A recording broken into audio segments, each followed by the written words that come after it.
Good evening, everybody. Apologies for the delay. We are 20 minutes late.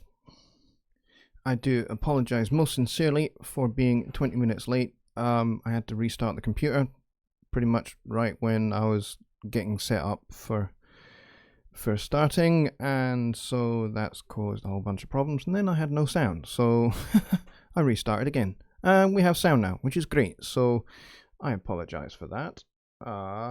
But so we're just going to cut straight to the lounge instead of this screen that you're currently looking at. There we go. All right. Hello, everybody. I'm sorry that we're so late. As I say, one or two small technical problems, which I'm still trying to overcome. So hopefully now you can see me. And hopefully everything is good. So you should be able to hear me, you should be able to see me, and we should be good. There should be no trouble. Please let me know if you can either not see me or not hear me. Please do, actually. Let's just kind of like get that out of the way to start the show, actually, is that make sure that you guys can hear me and see me and everything is okay. I realize, actually, just taking a look at my shot, that I'm not particularly in center, and also I think I am, yeah, hang on just a second, try and fix this. I appear to be off center. Let's try that. Alright, hopefully that's a little bit better, and hopefully let's see. Here we go. Make myself a little bit bigger would always help.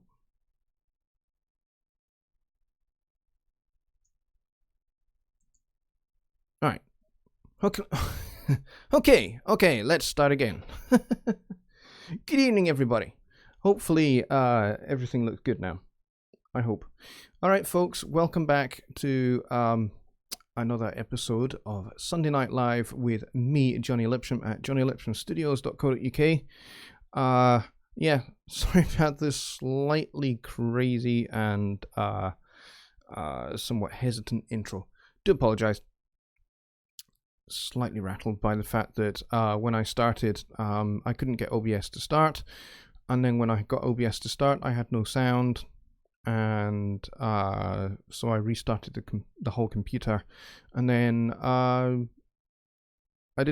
still didn't have any. I had picture, but didn't have any sound, so I restarted again, and it finally worked, which is good. So sorry about that. So today's show is going to be a little bit different from last week. Last week we had a very special guest. We had Jonny here, which was fantastic. Very, very enjoyable having him on my show for a change. Normally, I'm on his show on a Wednesday for Songwriting Simplified over on his channel, so I'm very used to kind of being a guest on everybody else's show and then not really too terribly sure how to host when I have somebody else as a guest. So we had one or two technical issues to do with the audio. We had some echoes and that kind of thing, and some excuse me, and we had some crackles and pops and things like that going on as well. We worked out what was causing those things, so the next time I have somebody in on my show here on a Sunday, we should have no more of those issues. We might have a little bit of crackling. I know what the crackling is. The crackling is possibly to do with my graphics card overloading itself, but for the most part, all of those other audio issues that we had, we should not get those next time. We had, I think, a record viewership of my show last week with Jonny here, so I think I might be having a particular show. I mean, it'll be the Sunday Night Live like we are doing here, but I think maybe once a month I will actually have a special guest to come in. So that might be Jonny, or it might be Dave Vignola, or it might be somebody else entirely. I don't know.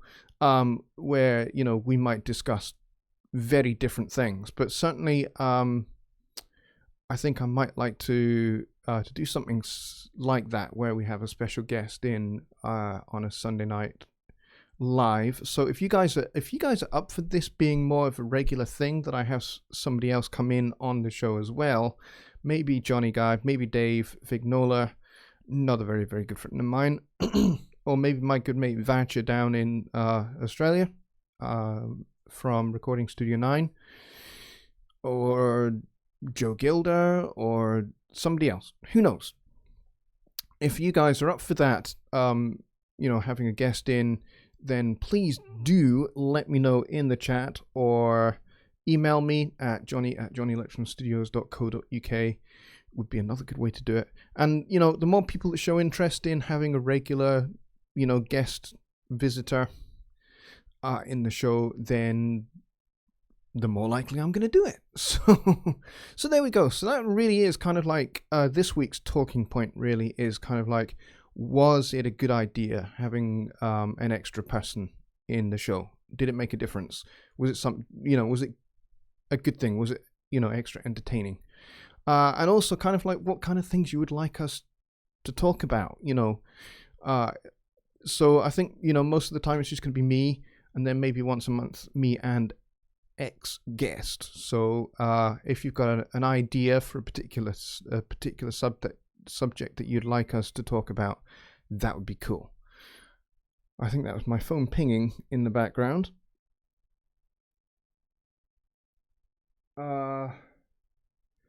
And I'll kind of have a look at the chat in just a minute. I have a donation here. I need to scroll up and see who that was. Hang on just a sec. Who was that? Who donated? Who was it indeed? Who was it? Somebody did. I can't find it. Okay, I can't find it. Let me click on it. Maybe this will tell me who it is. It's Bobby Booth. Bobby Booth with the $5 donation. Thank you so very much, mate. I really appreciate that.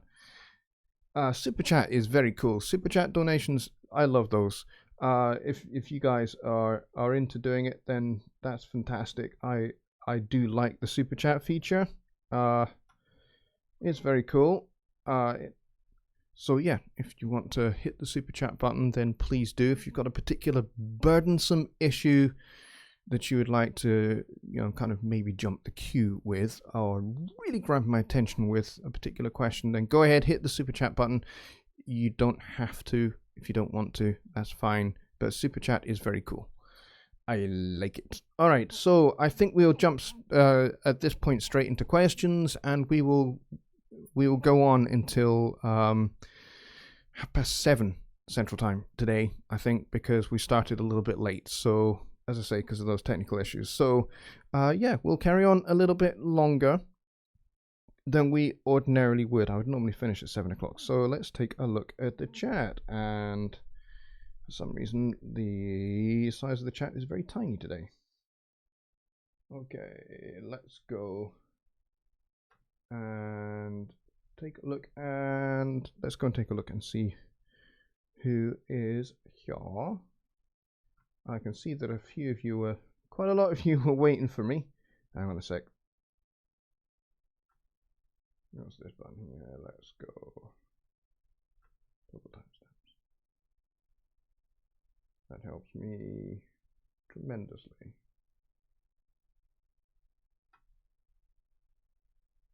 Alrighty, so we have Just Bob. He is here. She Studios, that's my good friend Sheila. She is here. Martin Weeks is here. Bobby Booth is here. Woodbeast, my good friend, is here. Oh, the chat just jumped hideously.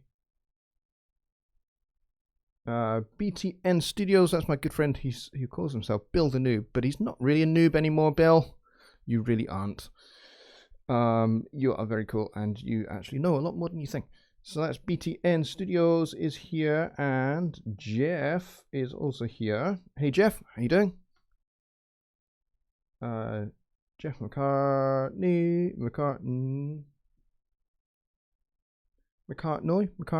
I can't really read that. I don't know why I can't read the chat today. Dooley still is here. Good old Dooley. Dooley, you're a great friend of mine. All right, let's get into some questions and see what we have. So I'm going to go right up to the top and just make sure I've not missed anything to start with. By the way, folks, if you post a question and for whatever reason I don't get to it, post it again. Please do. Just copy paste it into the bottom of the chat, and that will ensure that I'm more likely to get your attention that way. So let's go take a look and see what we have. And I'm actually going to move this a little bit closer because I can't see a flipping thing. Yeah, I couldn't really see a thing. I don't know why. We've got 17 people here today, which is a little bit less than what we'd normally have. Normally we would be over 20 people today, but it's only a handful of people. But 17 is cool. Each and every single one of you is very cool. Thank you for coming, every one of you. I really appreciate your company on a Sunday afternoon. I love doing these shows. And I think since I've moved into this much bigger room and I've got the faster internet, and therefore, you know, the stream is much clearer, and I'm using OBS to do it. So the quality is much better. I'm enjoying them even more than I was when I was doing them at the old place. So this is all very, very cool. And I really appreciate you guys coming in. Let's see. And I'm going to find some questions and we're going to get started here. You guys are kind of talking about Stevie Ray Vaughan. Stevie Ray Vaughan is very cool. What a fantastic blues guitarist he was. My dad has some records of his, and it's it's just great. I love putting his records on when I'm at my dad's place, just as loud as possible. What a fantastic guitarist he was, and I love his songs. Very, very cool. Let's see. Jeff Beck is another person you're talking about. Martin Weeks says Jeff Beck's Blow by Blow, Pink Floyd, Dark Side of the Moon, Little Feat, Walking on Columbus, Steely Dan, all of them. Yes. Zappa, The Beatles, Stones. Is that Exile on Main Street? Are you listing all your favorite records there, Martin? Yeah? That's a good list. Jeff Beck is awesome. I went to see Jeff Beck a few years back, probably 14, 15 years back, at Ronnie Scott's Jazz Club in London. And at the time we had Jason Rebello, one of my favorite piano players in the band, and young Australian bass player by the name of Tal Wilkenfeld, and she is just an extraordinary bass player. She blew me away, actually, especially when she duetted with Jeff, and she played an absolutely gorgeous solo. She's just a great bass player, and Vinny Colaiuta that was the drummer on that show. He's just an amazing drummer. So it was all in all just like one of the perfect bands that you could go and see. I'm a member of the club, so I only had to pay £15 to go and see it, and everybody else was like, who are not club members, were paying like £35, £40. And I was just like, wow, this is just great. I could reserve a table for free, which is what I did. And so I sat about, 10, 12 feet away from Jeff, and I was kind of like in the middle of the room. It was a great night, and I enjoyed myself so much that I thought, I wonder if there are any,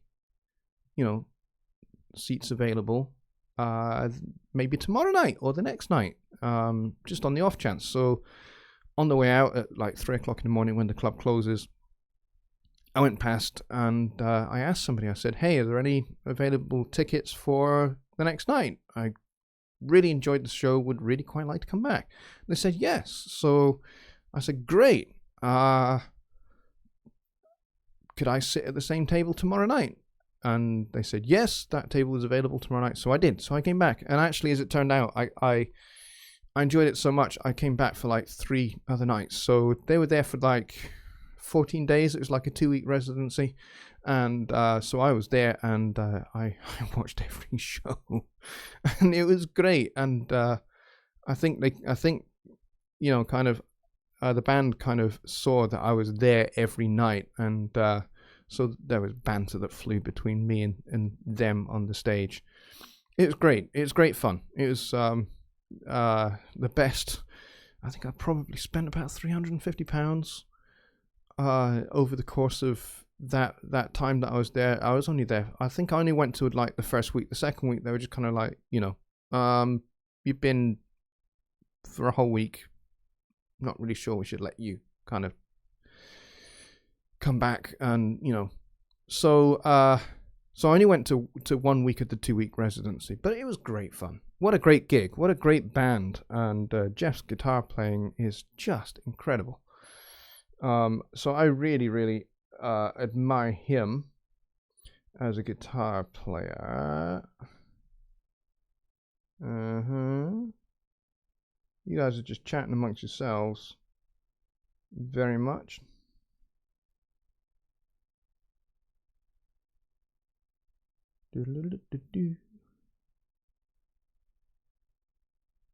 Kelly was here. Kelly Winters, my good friend, he was here. He says, well, folks, I'm going to bug out and go hang with my missus. You all have a great evening. I'll see you next time. Yeah, sorry, Kelly, that I hope you get to see this on the replay. Really sorry that we started late. I don't know why OBS wasn't working, but that was the problem that I was having with it. So not a lot I can do about that, unfortunately. But hopefully you'll catch this on the replay. And Kelly, if you have any question that you want answered, please send me an email, and you and I can go back and forth, and we can deal with your question that way if you would like. BTN says to Jeff, Jonny Lipsham is in Scotland, and it's the wee hours of the morning. He may have drifted off. He's usually here, I think.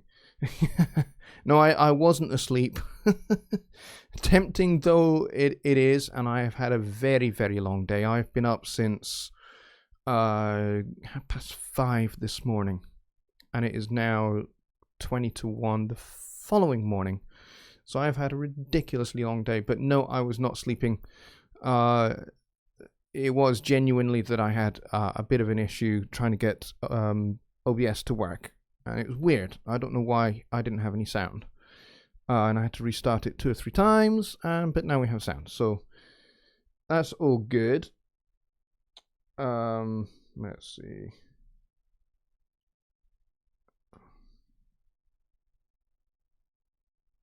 Alright, I'm going to go right down to the bottom. I can get this to go down. And, okay. I've got a question here. Okay, Bill, if you're still here, Bill the Noob. He says, BTN Studio says, had a sweet chord progression yesterday in F major 7, F6, G minor major 7, G minor 7 to C. I was wondering what makes this sound so pretty. Just from reading that, it looks like it's probably because there's a lot of kind of chromatic movement at the top end of the voicings of those chords. Essentially, you've got an F, and then it's an F, and then a G minor, and then a C, presumably going to the F. So we can, once I've got the keyboard powered up, because I forgot, we can have a look at that. But I suspect that the issue is, what makes that so pretty is the fact that you've got this chromatic voice leading going on the top voices of the chord, which you could actually probably create a little melody out of. So we can have a look at that. So let's see, we have, here we go, F major 7, F6, G minor, what's this, G minor major 7, and then G minor 7, and then C. Yeah, so there's lots of chromaticism going on. So it's F, F major 7, F6, G minor. Yeah, lots of, it's probably all to do with kind of like the chromatic voice leading on the top note of each of those chords there that makes it sound quite pretty. Sounds a little bit exotic as well, but it's a nice little set of chord changes. And that's actually a great little tip, actually. If you're doing something static, like over maybe, the course of 4 bars, and maybe it's like 4 bars on F, essentially, and then you're going to go to C, on bar 5, rather than just going 1, 2, 3, 4, 2, 2, 3, 4, 2, 3, 4.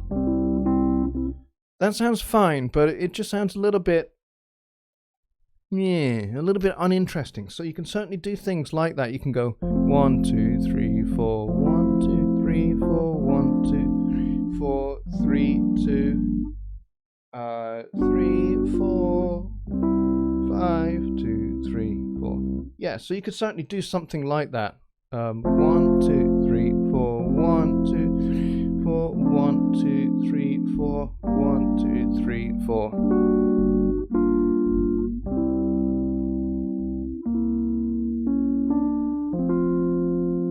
So you could do kind of those kind of things, those little chromatic movements, either at the top or maybe internally, or maybe both. So you maybe use the top notes to create a little melody.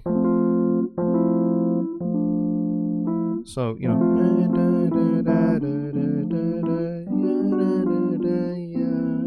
so maybe that's kind of like your little melody line. Or you could do something like this. You could go,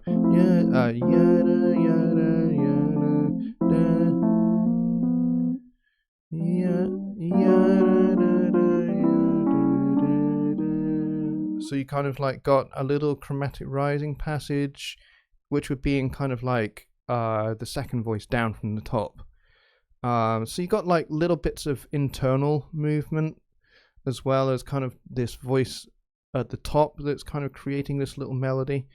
And that will just create little variations. So you've got a little melody at the top, a little counter melody, little call, and sort of like question and answer thing going on between the top and the internal voices of the chords.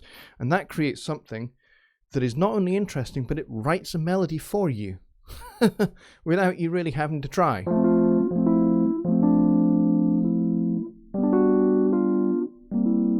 And you've got yourself a little melody. And it's made just, a relatively simple 2/5 passage sound a little bit more interesting. So you can certainly do that, especially if you're going to kind of like give it maybe a little bit of a Latin feel or a Middle Eastern feel, maybe,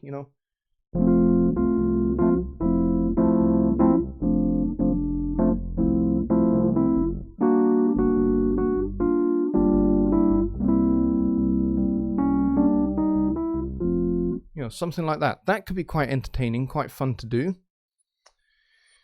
I'm going to scroll back down again and see if I've missed anything.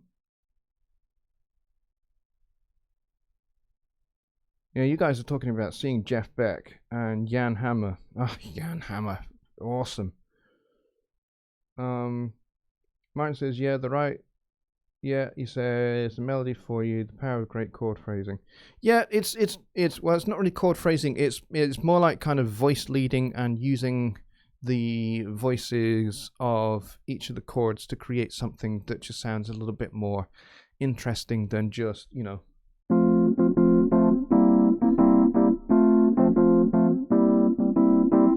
that's going to get boring for it's going to get boring for quite a while if that's what you're doing.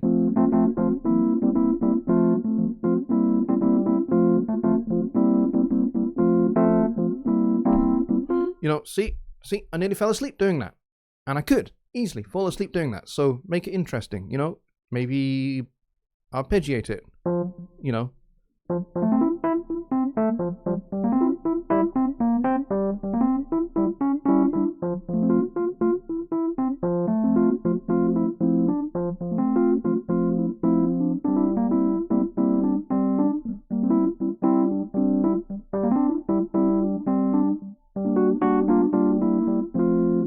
Something like that. And it just makes it a little bit more interesting to listen to. And you could either have, you know, what I was doing with the top voice there becoming a melody, or you could have that as a counter melody and have a completely other melody on the top of that, either a song melody or played by a different instrument. So that could be quite fun to do. Let's see. Martin says, like I said, put a Latin rhythm to it and it could sound really sweet. Yes, certainly could. Alright, let's see. Have I missed anything else? Scrolling back up a bit.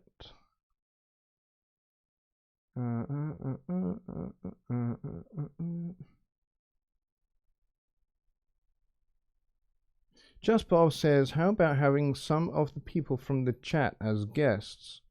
We have a lot of great writers here. That's an interesting idea. I like that. Need to think about how I might achieve that. Because what I did last week was I had Jonny Gibe in through Skype. And that kind of worked okay. But some of the audio issues that we had to be, they were being generated from his end, because he's using, like me, he's using a Series 3 mixer, but he uses his as an interface. I'm not using mine currently in that setup, so that's kind of where the issues arose. So it would be for kind of like my guest, whoever that is, to control their audio routing coming through Skype or however we do it, to make sure that we don't get those kind of issues. So it is something that could work. I could have one of you guys come on as a guest. I will think about that idea. Leave that one with me. That's not a bad idea. I quite like that idea. Oh,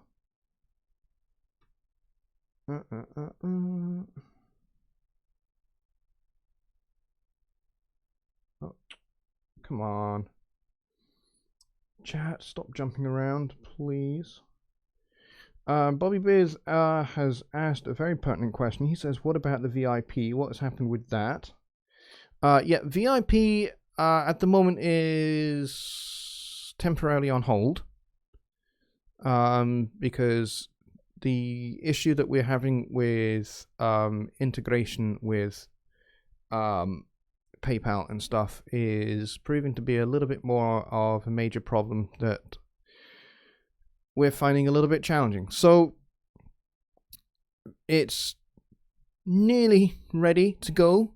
But as I say, we've got this small currently insurmountable problem with PayPal. So we are trying to deal with that. So in the meantime, I'm working on something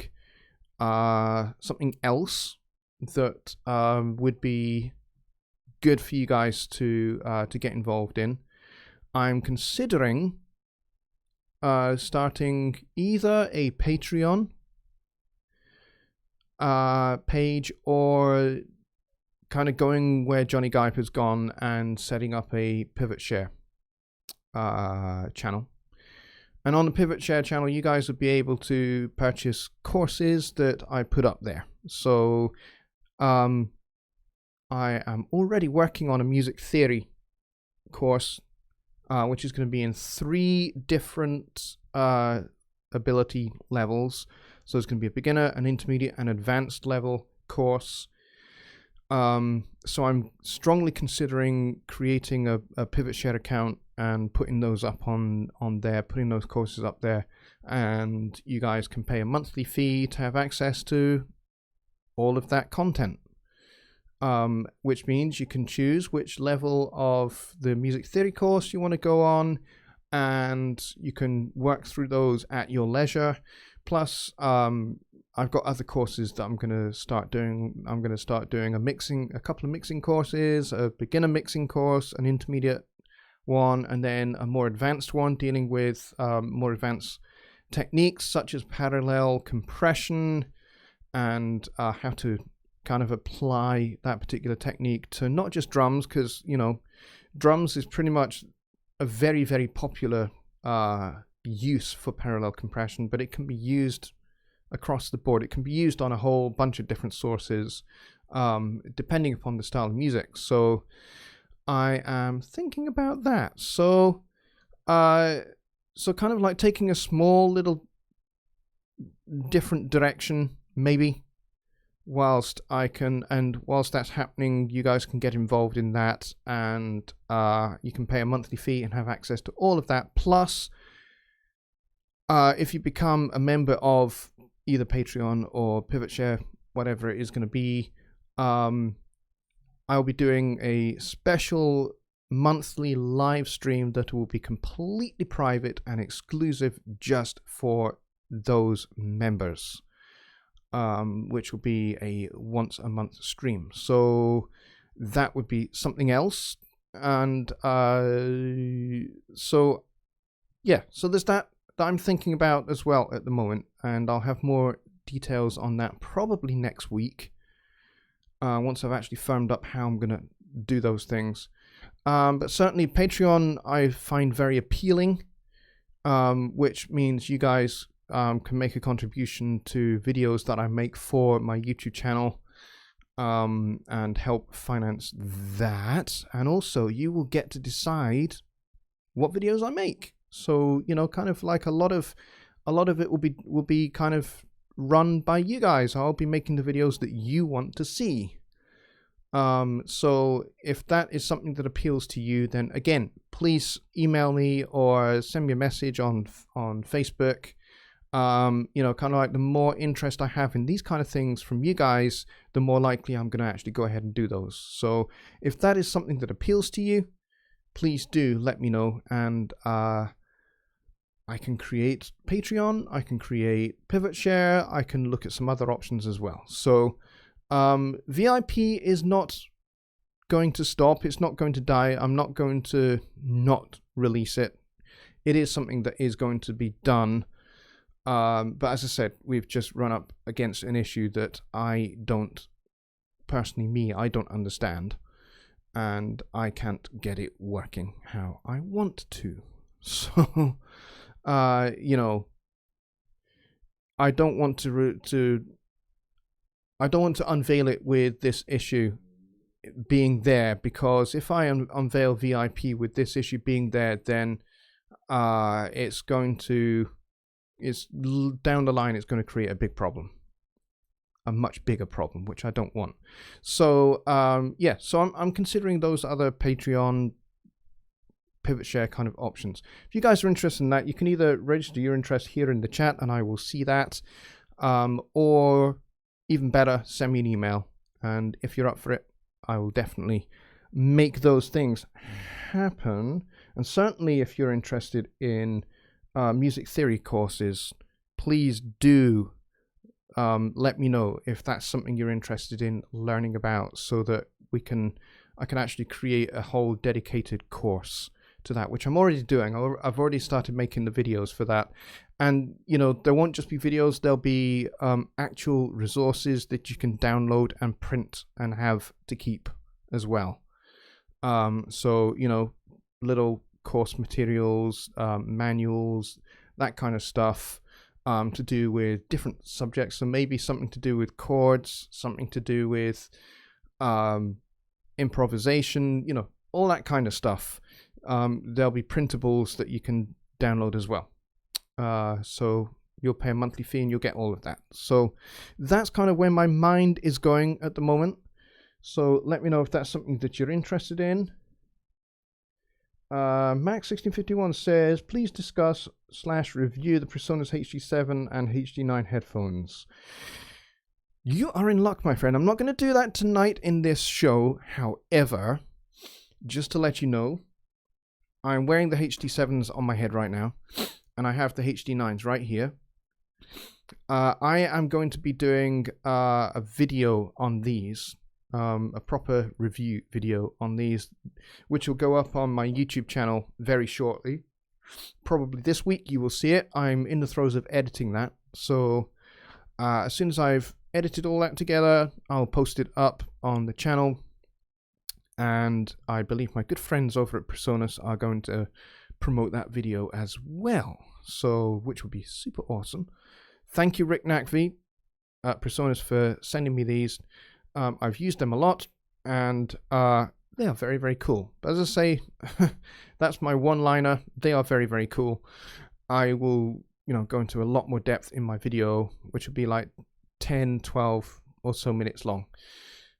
All right, so I hope that answers your question, Mac. That video will be coming very, very soon. I'm going to go back down to the bottom. If I can get this to scroll now.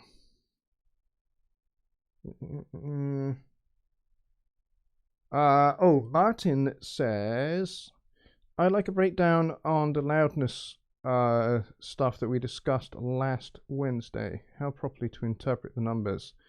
That's another really great question.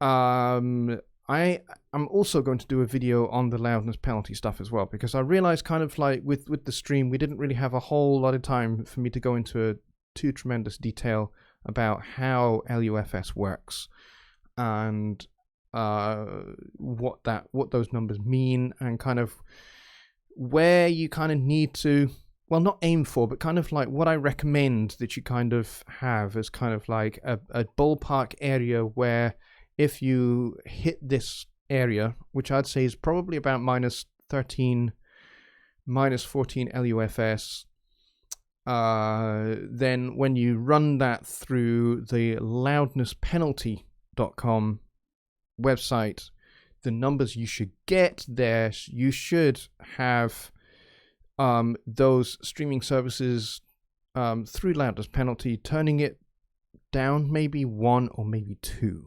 If you've got a loudness penalty of -1 or -2, that's okay. It just means they're going to turn you down by 2 dB. That's not a lot. You're not going to have your dynamics, squished by something like -1, -2. Ideally, you want them not to be turning you down at all, because if you get that, if you get dashes on each one of those streaming services, then that means that those services would not turn your music down, which is good news, because that means that your raw mastered file that you upload is not going to be adjusted at all. They will play it as is, as you send it. Okay? And that's kind of like the ideal scenario, is that iTunes, Spotify, Tidal, YouTube, all of those don't turn your stuff down. Okay? It's also quite nice if they would turn it up as well. So if you're getting plus numbers, like maybe +1, +2, that's good as well. So +1, plus -1 or 2 is a good area to go for. Yeah, you don't want -5s, -6s, -7s, because that means they're going to turn you down by 5, 6, or 7 dB.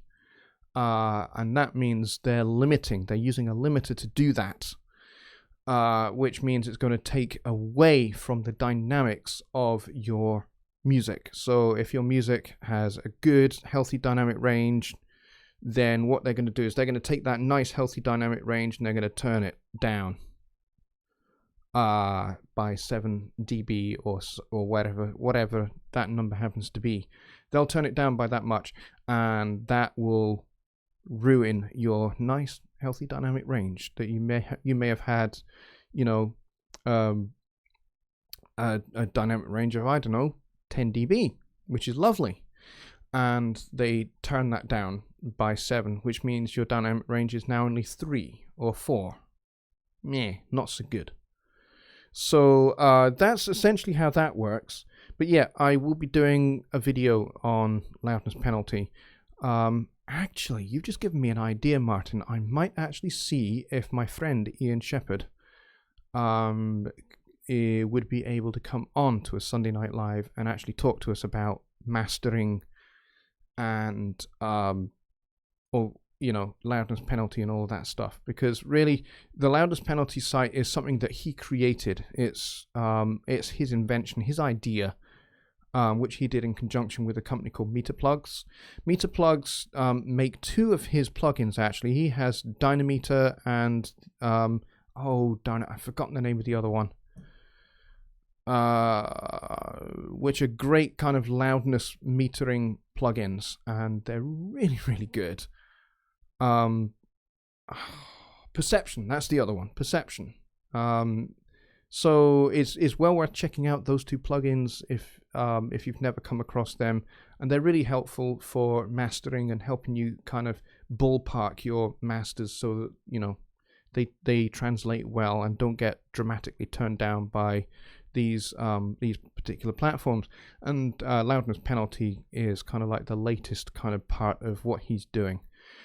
So that is very cool. I may actually drop him an email and see what he says. Might be cool if I could, have him on, even if we only have him on for a few minutes rather than a whole show. I will see what I can do. But yes, Ian Shepherd would be awesome. He's a great guy and a great engineer, says Martin. Yes, he most certainly is. BTN says, maybe you could talk a bit about the difference between what a compressor does and what a limiter does. A limiter is a compressor. They are the same thing. Limiters and compressors are the same thing. They fundamentally turn stuff down. That's what they do. Okay? But here's the difference.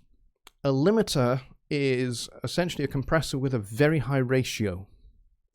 So, if you were to look on the standard native compressor in Studio One and drag that onto a track, you've got a variable ratio of kind of like 1:1 all the way around to 20:1.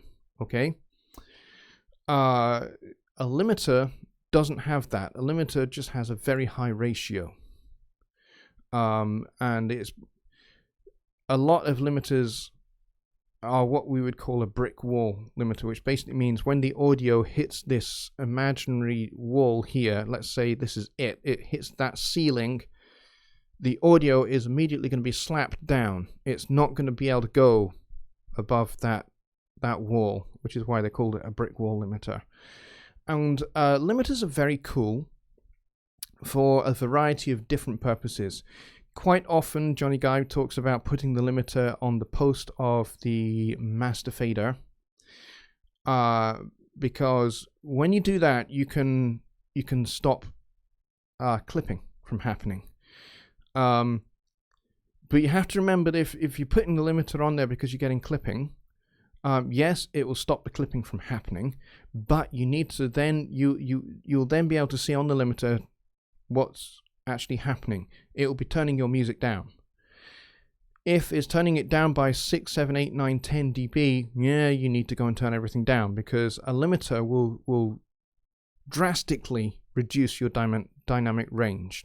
So it's gonna hurt your mix if your limiter on your master out is turning everything down 10 dB. That's gonna hurt your mix. That's gonna take all of your dynamic range and squish it down to about there. That's not going to be very nice to listen to. It's just going to be constantly loud and very ear fatiguing. So you don't want that.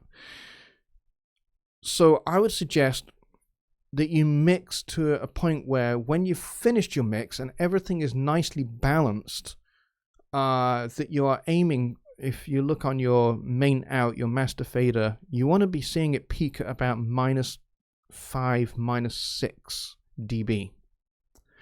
And then that leaves you with that whole, 6 dBs worth of headroom. So when you either send that song to the project page or you send it off to somebody else to master, there's 6 dB worth of headroom which will allow them to kind of process your music further, to get it radio ready, so to speak. But yeah, you want to kind of like be aiming for that -5, -6 dB kind of area on your main out as a peak value. And then that will mean that your RMS, your average volume level, should have, you should have a nice kind of healthy gap between your peak and your RMS level. And, that will mean that you've got a good, healthy dynamic range, which is what you want. You want a mix that has, louds and softs and room to breathe, because that's what is musical. Now, where that that might vary if you're working in heavy metal or screamo, something like that, or thrash or speed metal, any of those kind of styles of music where, essentially the volume is fairly consistently just loud, then obviously your mix is going to be, it's not going to have that much dynamic range. But, if you're still having that kind of 6 dB headroom when you send it to mastering, you're giving the mastering engineer room for multiband compression where it's needed, overall compression just to glue the whole mix together, and of course EQ to sweeten the result of your final mix and have it ready for sending to iTunes or Tidal or Spotify or wherever it is that your music's going to be played. So that's the major difference between limiting and compression. A limiter is essentially just a very, very heavy, very aggressive compressor. Limiters get used on vocal tracks in broadcasting because you kind of want that heavily compressed sound. That's what you want in broadcasting. You want a very narrow dynamic range between somebody shouting and somebody whispering. If you're using like a heavy compressor or a limiter, then kind of like whispers come through really, really nicely and they're very clear to be heard. And then if somebody is shouting, depending upon what the voiceover is for, then that dynamic range is narrow between the whisper and the shout, and it's consistent. You're not having to drastically adjust the fader all the time or write lots of automation.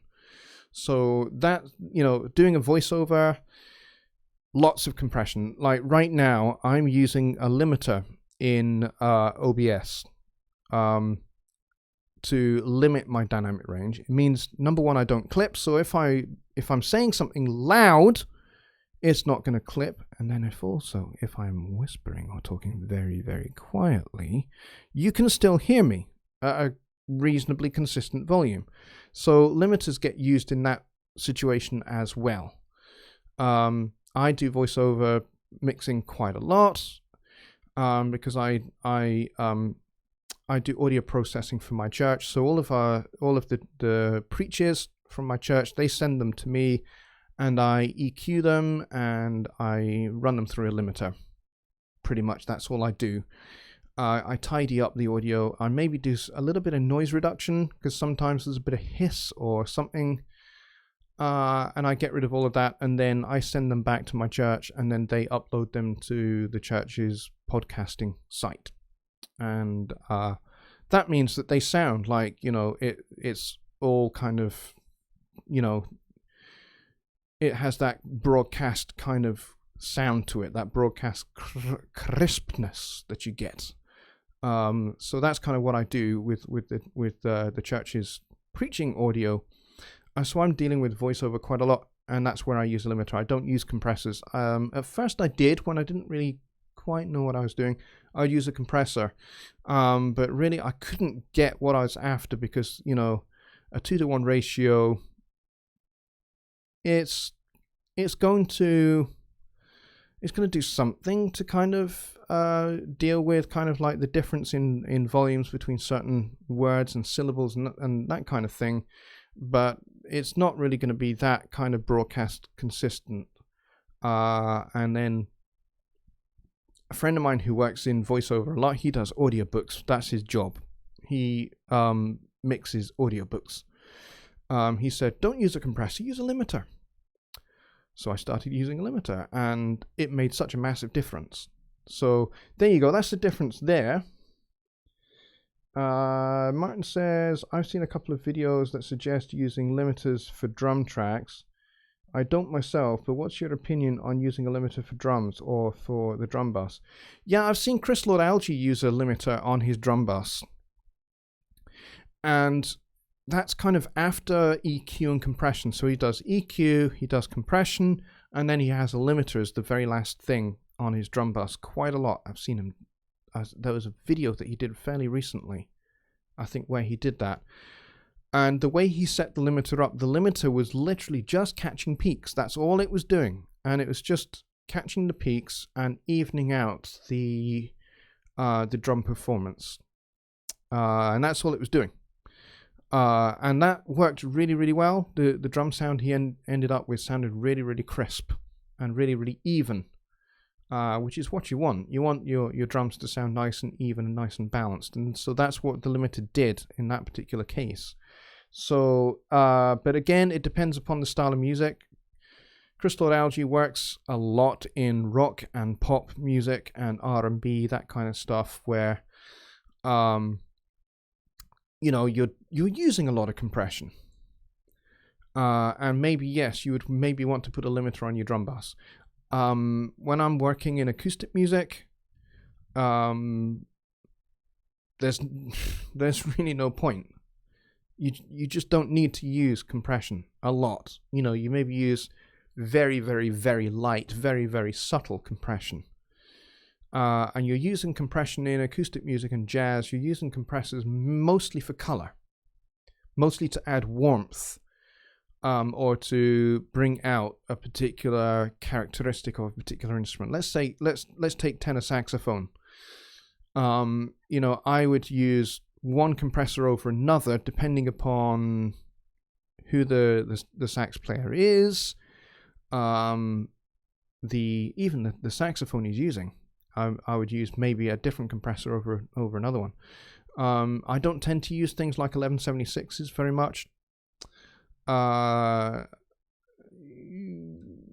It depends. I mean, if the music is very rhythmic, lots of propulsion and forward motion, then yes, I might use things like 1176s on maybe a snare drum, maybe a kick drum. I would use an 1176. The thing with 1176 compressors is they're very fast. They are super fast, super aggressive compressors. And so not necessarily that appropriate for most of the music that I mix. So I don't tend to use them a whole lot. That said, I'm working on a pop record at the moment, and I'm using 1176s all over the place. But I'm also using the MJUC from Klanghelm on my vocals in conjunction with an 1176. Which is quite cool because the MJUC sounds a little Fairchild-like. I could just use a Fairchild compressor, but I like the MJUC. I like the GUI that Tony's designed. It's really, really cool, really easy to use. And so I'm using that, and then the output of the the Klanghelm MJUC goes into an 1176 compressor. So that kind of I'm using the two for different purposes. Essentially, I'm using the MJUC to compress the transient nice and smoothly, and then I'm using the 1176 to bring out the body of the vocal. And so I'm kind of like dealing with two different kind of color boxes to create a unique vocal sound. So yeah, that would be that.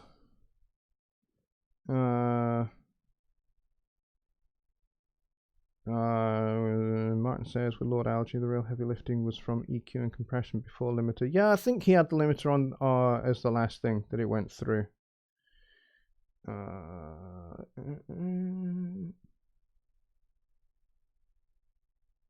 Martin confirms that the MJUC is a powerful compressor. Yes, it is.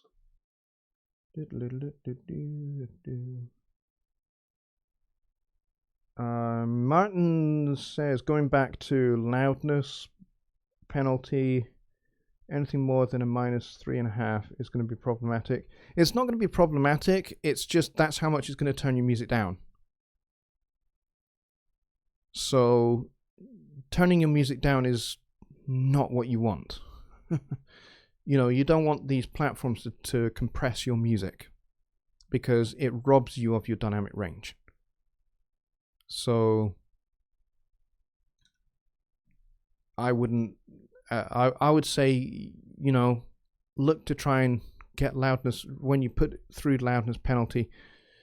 To be seeing kind of like at the most a -1 or at the very most a -2, because that's only 2 dB. 2 dB, it's not going to do a lot. But anything more than that, you're going to notice it. You're actually going to notice it. So try, you know, experimenting with how much your master output is going into the loudness penalty, until you find a sweet spot that gets you kind of in that -1 to flat area, and that's where you want to aim for. You want to aim for a point where none of these platforms are turning you down or turning you up. They just accept your music as is, as you intend. That's the ideal. You want your music to be played as you intend it to be played, which means not being turned up, not being turned down, not being compressed, and all of that. You don't want that. So don't aim for them to be turning you down by a lot. If you run it through loudness penalty and you find it's turning you down -4, -5, go back to your mix. Adjust your mix, adjust the balance, get some more dynamic range in there, and then upload it again and see if you can get it back to kind of like that -1 or flat area. Okay. Maybe talk about difference between limiter and compressor. I've done that. Ken Moss is here. Hello, Ken. Good to see you, mate. If you're still here, I hope. You say, this may be a show topic. I'd like to know more about modes and maybe which modes lend themselves to certain styles and genres of music. That's a great one. And yes, we could certainly do a show where the talking point is modes and what they are and how to use them, how to apply them to your music. Because you can actually create an entire piece of music just based off of a single mode. If you don't think that's possible, go and listen to Miles Davis. Go and listen to Miles Davis from kind of like 1960 onwards. You know, go to listen. What can I recommend by Miles that's particularly modal? So What? There's a good one. So What, which is deliberately modal. You know, it features this kind of this kind of figure.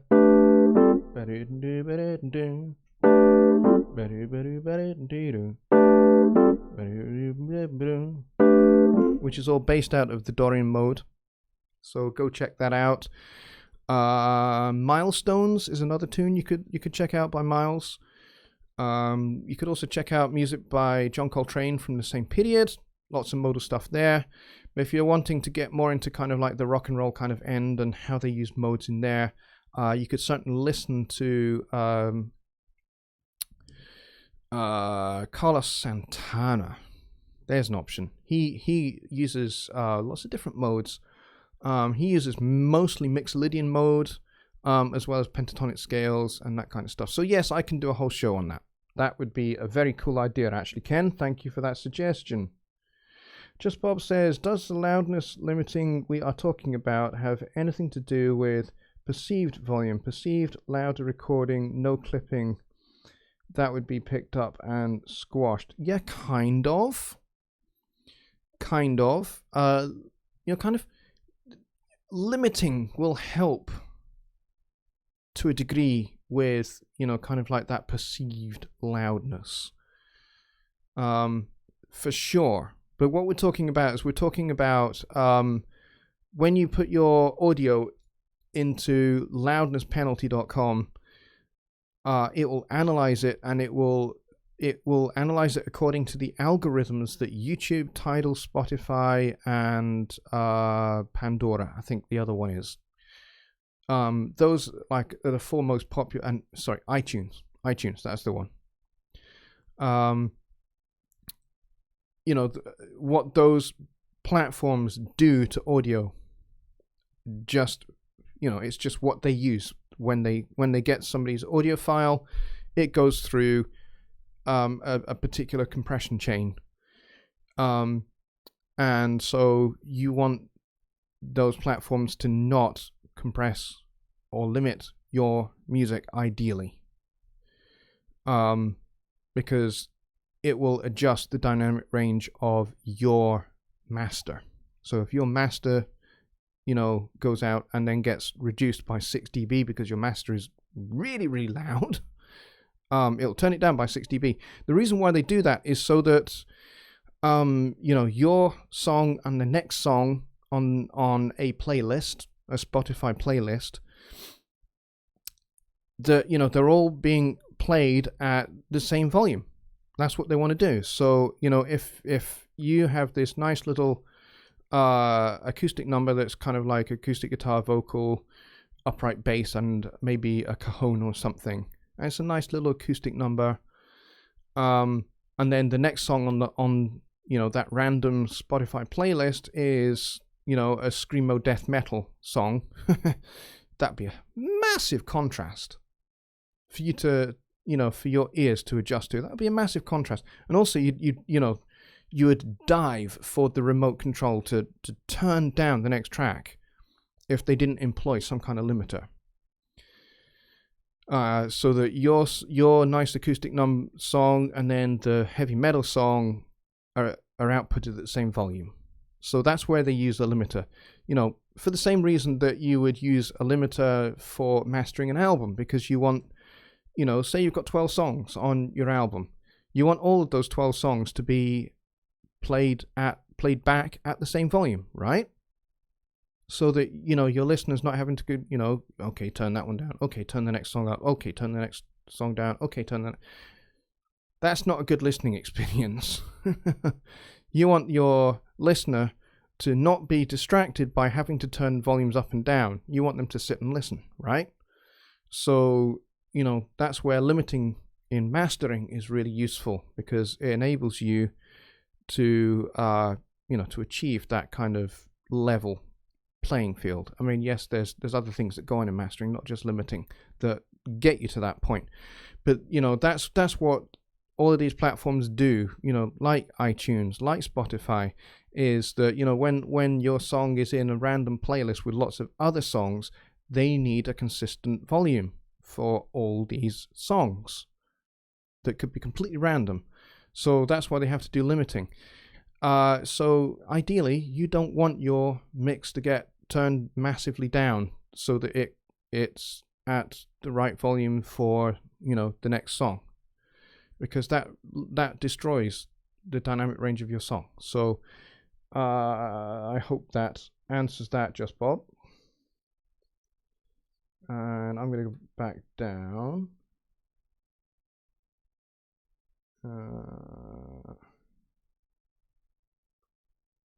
And I'm trying to scroll very delicately here, and it's not really working.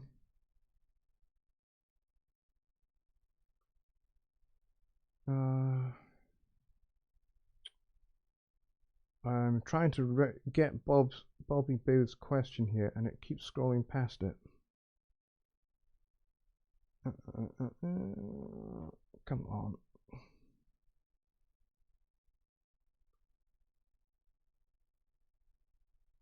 Something about multi-band compression side chaining, I think. Come on. Oh, for goodness sake.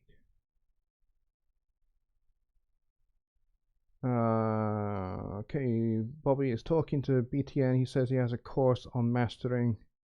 That tells you about that, and also multi-band compression side chaining. Okay. Okay. Oh, somebody mentioned something about Warren Hewitt. Who is that?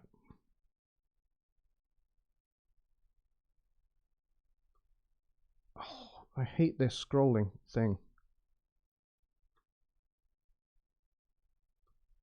Warren Hewitt would be a great guest also. Yes, he would. He would be an extremely good guest. I would love to get Warren Hewitt on my show. Extremely unlikely because he is phenomenally busy. He'd be very, very hard to pin down. But as I say, I would love to have him on this show. That would be amazing.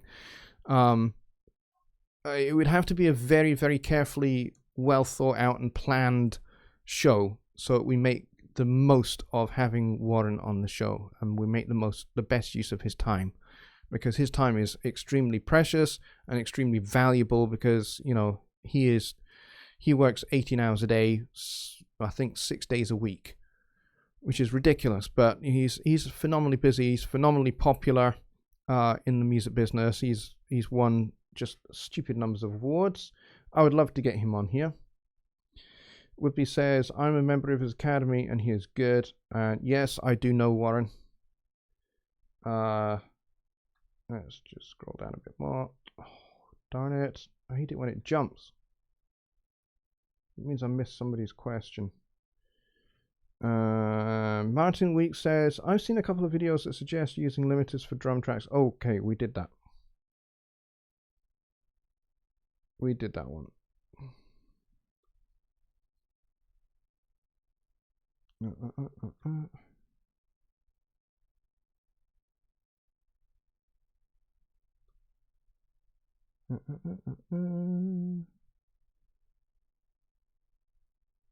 Martin says, does the fact that so many folks now listen to music on their phone or through earbuds, would that have something to do with all the turning down? No, it's all to do with making sure that everything plays at the same volume, the same loudness.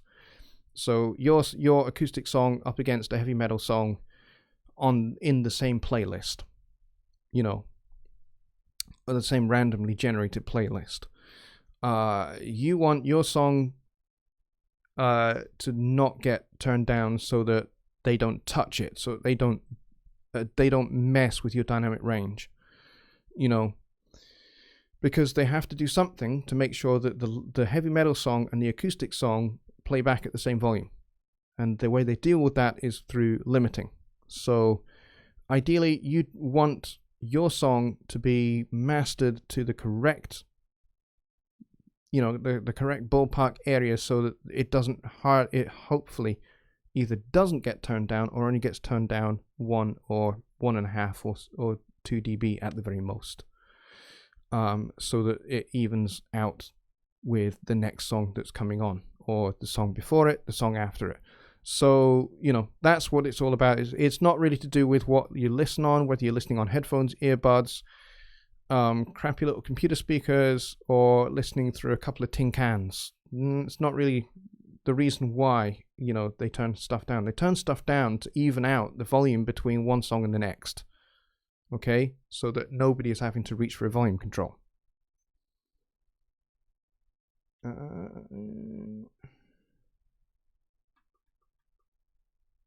Okay, let's go down to the bottom.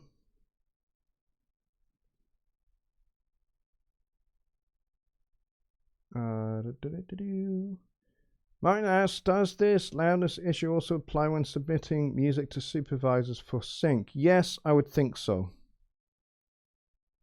So, because, that has to go out to TV, remember, and TV and radio comply with loudness normalization, because that's the law now. So they have to comply to loudness normalization. So in the UK and Europe, they comply to EBU R128. In the United States, it's a different one, and in Australia and New Zealand and Southeast Asia, it's a different loudness normalization platform. But essentially, the loudness normalization is minus 14 LUFS for UK and Europe, and I think in Australia and the Southern Hemisphere it's minus 13, and I believe in the United States it's also minus 13. I could be wrong, but I think it's also minus 13 LUFS. And the reason for that is to make sure, again, it's all to do with leveling everything off. So that, music has its dynamics preserved, but also so that everything plays back at the same volume, the same average volume for everybody. Okay, so if you're submitting for sync licensing so that your music gets used in a film or gets used in a TV episode for however they want to do it, then yes, I would think probably that would apply. Now they might turn your music down even further, or place your particular music in the very background, so it's not a foreground sound. Like for example, they decide that your song is going to appear as if it's being played on the radio that is present in a particular scene. They might use it that way. They might use it, I don't know, to accompany something else that's going on. Or, maybe your piece of music is in an episode of CSI or something like that, where it's used kind of like in the lab scenes, something like that. Then it'll be a little bit more of an upfront thing. But again, it's all to do with making sure that everything outputs to the same volume.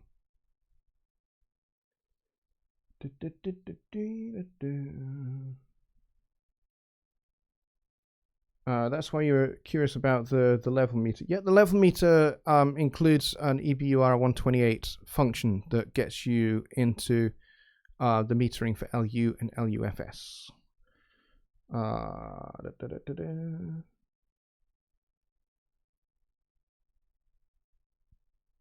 According to those numbers, I'm in the ballpark at that -14 level, but loudness analyzer shows me too hot. Well, you're going to have to experiment with that, Martin. I can't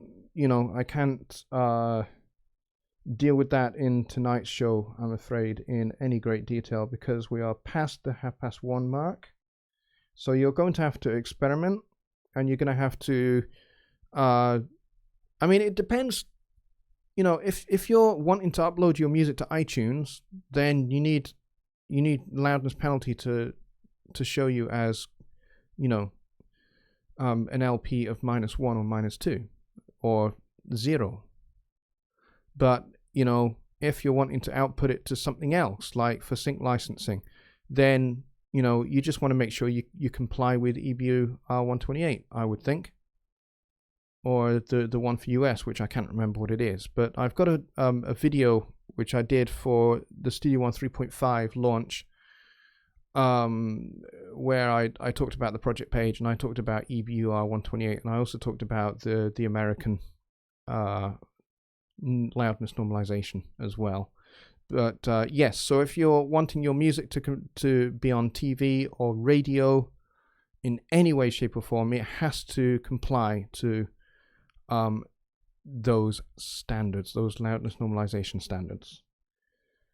Just Bob says, what is the optimum settings for burning a CD to deliver the purest sound, as well as uploading WAV files for SoundCloud and such? If you can choose different wave formats. Well, CDs are set to a sample rate of 44.1 hertz. So, that's the sample rate that you need to use for CDs. And again, you want to, I would suggest, if you're outputting to a CD, when you put the limiter on your master out, or when you put the limiter on the master in the project page, on the master section of the project page, set the ceiling of that and the threshold to -1. And then watch the level meter, and if you're going to use something like the case system metering, which I recommend you use, particularly when you're mastering, I would recommend that maybe you use K20 or something like that. And you want to be, if you're using case system metering, where you have the different colors, where you have green, yellow, and red. You want to be, the top end of that meter, which is kind of like the loudest RMS value, then you want that to be kind of like in the yellow, at the top of the yellow, kind of occasionally popping over into the red. Into the red using case system does not mean clipping, okay? It just doesn't. It just means this is, you know, quite loud, but it doesn't mean it's clipping when you go into the red. In the peak RMS system for level metering, when it goes over 0 dB and into the red there, that is digital clipping, which you definitely don't want. So the case system is a little bit different. Case system basically moves 0 to different positions, either minus 20 dB, minus 14, or minus 12. And there are different uses for K12 or K14 or K20. Again, I talk about that on the project page videos that I did for the Studio One 3.5. So there's a series on my channel called Studio One 3.5. And then I think there's a two-parter. So there's a video which was 2 parts on the project page, and I talk about case system there. And I think I've got another video on case system as well. So go and check those out. And Fiape is here. He says, about your mentoring that you offer on your site. You offer mentoring in creating grooves for songwriting / pop electronic music. Please drop me an email and we can talk about that. Okay, so send me an email to johnny@johnnylipshamstudios.co.uk and we can talk about that in a little bit more detail. If you're on Facebook, send me a private message and we can do it that way. So either send me an email or send me a private message through Facebook and we can talk about that, and we can work out how that's going to go forward. Greg Lewis is here. Hi, Greg. He says Dynameter is a great plugin. Yes, it is. I don't use it currently, but yes, it is. Dwight L is here. He says thank you for sharing your knowledge with us. Roger Blevins is here. My good friend Roger. Thank you for coming. Dooley still says, I noticed the old stand in the corner has a mate with a 45 degree tilt. Yes, that's because that stand over in the corner is a floor tom stand, but it's also got a cymbal stand extension to it. So that's what that is. So there you go. I just thought to be honest, Dooley, I knew that you were missing it from, when I moved here, and you always talked about that cymbal stand in the corner. So I thought I would tidy up this area and make sure that you could see the stand in the corner in this studio, just for your comfort, so that you feel at home. So I hope that has helped you. All right, guys, it is 20 to 2 in the morning here in a very, very cold Edinburgh. Hence, as you can see, I'm wearing a fleece, but I'm also wearing a shirt, and I'm also wearing a t-shirt underneath, and we have the heating on. It is cold, and it's only just the end of September. I mean, in fact, here it's just turned the 1st of October, my birthday in 9 days as well. So I'm looking forward to my birthday. All right, folks, so I'm going to wrap it up there. We had, I think, a peak viewership of about 17 or 18, which is nice. I will pursue this idea a little bit more of having a guest every month, doing a show where once a month we have a guest on. It might be Johnny, it might be Dave Vignola, it might be, I don't know. I'll see what I can do. Where we talk about different things. So I'm going to pursue that. I will also have more details on Patreon and PivotShare and those kind of things over the next couple of weeks as I work out how I'm going to do those things. If you are interested, then please do drop me a message to let me know that you are interested. The more interest I have, the more likely these things are going to happen. Okay? I'm not really going to put these things up if nobody's interested in it. So if you're interested in supporting me through Patreon, great. If you're interested in becoming a member of something like a PivotShare site, great. Please do register your interest with me through email or through a Facebook message. that would be great.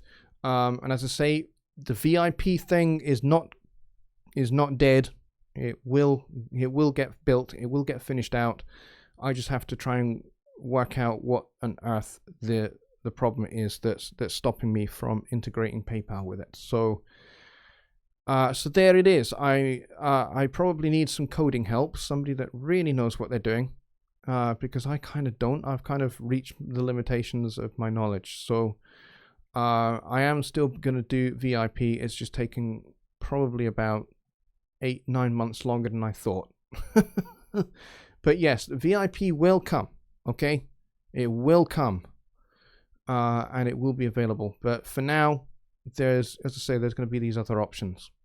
All right, folks. So I'm going to bid you all a very good night, and I'm going to say thank you very much for coming.